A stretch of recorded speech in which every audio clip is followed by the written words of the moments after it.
Hello, Boris Pravisham here. For Space Engineers I have made some party-style mini-games for fun. They're nothing special, they're just a silly and enjoyable way to kill half an hour with some friends. In this video I'll explain how the first one I have built is played. It's called Deep Space Archery, and it's for 1 to 4 players, either individually or in teams. Originally the rules were quite simple, but I found it too easy, so I've added more levels of difficulty, which means the rules get more complicated as we go along. The goal is to try and get your arrow, that yellow shell down there with a warhead stuck on the end, to hit as close as you can to the red dot way down there. You're meant to use one of these 4 differently coloured ships to magnetically clasp onto the end of your arrow and release it in the right direction with enough inertia to hit the target. However, playing online at the moment can be a very laggy and bug-filled experience, so if you're having trouble, an alternative way is to just copy the arrow and, when flying with enough speed, click to paste and you'll send it flying. Flying with something attached to the front of your ship can sometimes result in some serious online funkiness if things start to get out of synchronicity, so that's an alternative way. It's much easier, but it still allows the game to be possible. The arrows held by these landing gear are the templates. Don't go throwing these ones. Instead, just copy them over to here, above the colour of the person whose turn it is.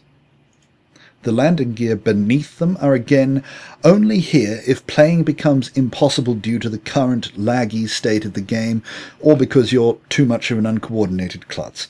Otherwise you actually leave it floating above them up here. Just make sure it's not moving when you paste it. The reason you do this is to add an extra element of difficulty to the game. In testing with friends I've had some rather funny situations arise because of it, so I've left it in. When it's your go, you fly your ship up to the arrow. You now have to connect onto it in a way that makes it as easy as possible for you to shoot it in a straight line, so preferably directly on and centered. You only get 1 arrow per turn, so if you bump it and it flies off into nothingness, then too bad. You miss out on your go and score nothing. You also only get 1 chance to clip it on. Once you have hold of the arrow, then it must stay that way. So if you go up to it and bump it and then panic and clip onto it at an odd angle, then, well, you've just got to shoot it that way. If this is all too much, though, then you just paste it on the edge of the landing gear like I have with this one, then you lock it onto the station, fly up to it, lock it onto your ship, then unlock the landing gear on the station. This is easier with more than 1 person.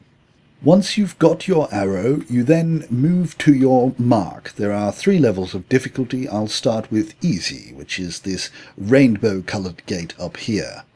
On this one, you start just behind the blue part of the rainbow gate. This shows you how close you are to the foul line. You get a foul if, on any difficulty, your ship goes over the red line at any stage. Basically, always stay behind the red gate or else your shot doesn't count. You speed up, aim for the center of the target, and let go when you're ready. If you haven't already done so, I suggest remapping your landing gear from the P button to something more reachable. For example, I've set mine to caps lock. Just choose something that suits you and isn't on the other side of the keyboard. So I'll demonstrate a shot now. We're behind the blue, then we speed up, and at the right moment, about now, we let go and hope that it hits near the red. You can see we haven't crossed over the red gate. Now it's flying all the way up there. And just on the yellow. The shot only counts if the arrow explodes, so if the warhead on the end spins around in flight or doesn't hit the target hard enough to explode, then you get 0 points. You measure where the arrow landed by where the explosion went off, so even if the back of the arrow lands on the red but then spins around and the warhead goes off by touching the yellow, then you only get the points for the yellow. I've written the points on the scoreboard above for each colour. If you want to change them, you can of course come up with your own system. I'm not sure how suitable this is, but they seem to work. On that one I got yellow, so I got 7 points. So that's the easy difficulty. It's pretty simple, just line up and shoot. The medium difficulty starts at the white gate. You start inside the gate with your arrow, of course, and you have to accelerate non-stop until you hit the blue gate. Okay, this all relies on honesty, so there is no way for me to automate or code any of these rules yet, so just play fair. Don't let go of the thrusters until the front of your ship has crossed the blue line, or at least as best as you think you can approximate that. Once your ship crosses the blue line, you can let go of the arrow, making sure that it is all lined up, and you also have to come to a stop before you cross the red line. Obviously, you'll want to let go of the arrow while you have some speed to make sure the warhead explodes down the other end. You can't come to a stop and then creep forward, then let go. So I'll demonstrate that properly now.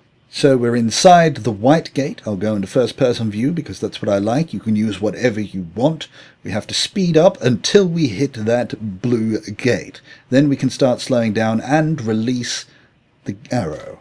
So there we go. I think I may have just gone over the red gate. That's a yellow. No, I'm safe. If you're playing without the ships, then it is the same. Just don't stop thrusting forward with your jetpack until you cross the blue line, and then click to paste the arrow with added velocity. It's much easier, but at least you'll still be able to play until the performance problems are fixed. The hard difficulty is way back at the green gate, and from there you have to accelerate non-stop until you hit the white gate, upon which you have to switch your engines off with the Y key, if you've left that as default. Any small difference back here will be amplified by the time you get down there, which can be caused by the weight of the arrow. Once you float up and hit the blue line, you quickly switch your engines back on, realign your shot, and then let go of the arrow, all without crossing the red line or slowing down too much.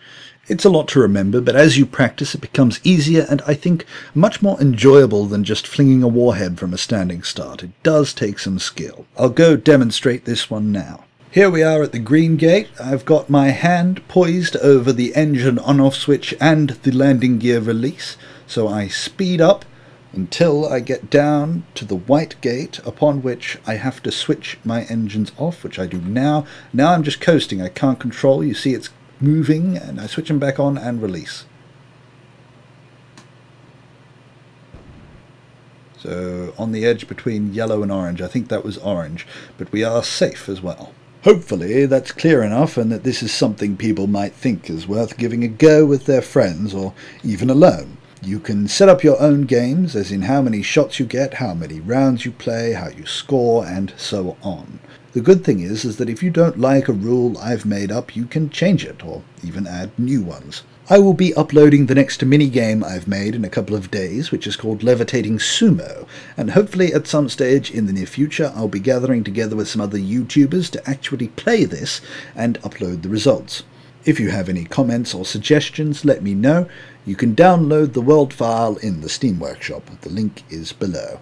Thank you for watching. I hope you enjoyed this. Goodbye.